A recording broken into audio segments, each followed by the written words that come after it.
Doctor যখন বলছে যে ও মারা গেছে, মারা যাওয়ার পরে তখন ওরা হাসপাতাল থেকে পালাইয়ে, ছেলে সহ ওরা সবাই যারা আছে সবাই পালাইয়ে চলে আসছে। 9 মাস আগে ওর বিবাহ হয়, সামাজিকভাবে ওর বিবাহ হয়। হওয়ার 4-5 মাস পরেই আমরা শুনছি ছেলেটা ওরে মারে মাঝে মাঝে এবং এই যৌতুকের কথা বলে। আর ছেলেটা যে মদ গাঁজা ইয়াবার সাথে সম্পৃক্ত আমরা এগুলো জানতাম না, এই জন্য ওরে বাসায় প্রায় মারধর করে। ছেলেটা ঢাকা থাকে এবং বাসায় বাড়িতে আসলেই ওরে মারধর করে, এটা আমরা শুনছি পরে। কিন্তু আমরা এটা নিয়ে কোনো ব্যবস্থা গ্রহণ করি নাই, যেগুলো স্বামী স্ত্রীর ব্যাপার এগুলো ঠিক হয়ে যাবে। কিন্তু আজকে সকাল 10:30টার সময় ওই ছেলেটা আমার বোনকে প্রচুর পরিমাণে মারছে। এই থিপে থেকে মাংস, হাঁটি থেকে মাংস ছুটে গেছে এবং এই হাতের কবজি ভেঙে গেছে।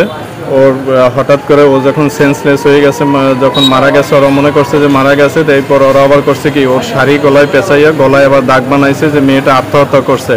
এরকমের নাটক সাজাই ওরা হাসপাতালে নিয়ে গেছে। হাসপাতালে ডাক্তার যখন বলছে যে ও মারা গেছে, মারা যাওয়ার পরে তখন ওরা হাসপাতাল থেকে পালাইয়ে, ছেলে সহ ওরা সবাই যারা আছে সবাই পালাইয়ে চলে আসছে। 1, 2, 3 ঢাকায় জমি জিতে নিন 100% ক্যাশব্যাক সহ 20 কোটি টাকার পুরস্কার। চলে এসে হাসপাতালে করেছিল, হাসপাতালে পুলিশ এবং ওখানের ওই হাসপাতালে আরও একটা স্থানীয় লোকের মাধ্যমে তারা থানায় নিয়ে যায়। এইটুকুই।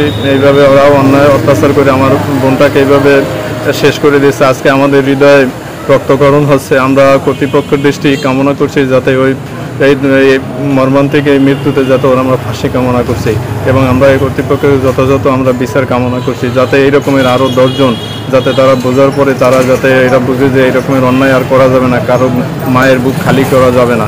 আজকে যদি আমার বোনটাকে ওর ভালো লাগে না, ওর বিবাহ বিচ্ছেদ করবে, তাহলে ওর বোনটাকে আমার বাড়িতে পাঠাই দিত, নাহলে ওর ডিভোর্স দিত। কিন্তু একটা আজকে মেয়েকে এইভাবে দুনিয়া থেকে পাঠিয়ে দেওয়া, এটা আমরা সহ্য করতে পারতেছি না। আমরা কর্তৃপক্ষের কাছে আমরা আকুল আবেদন যাতে এটা সুষ্ঠু বিচার আমরা কামনা করছি।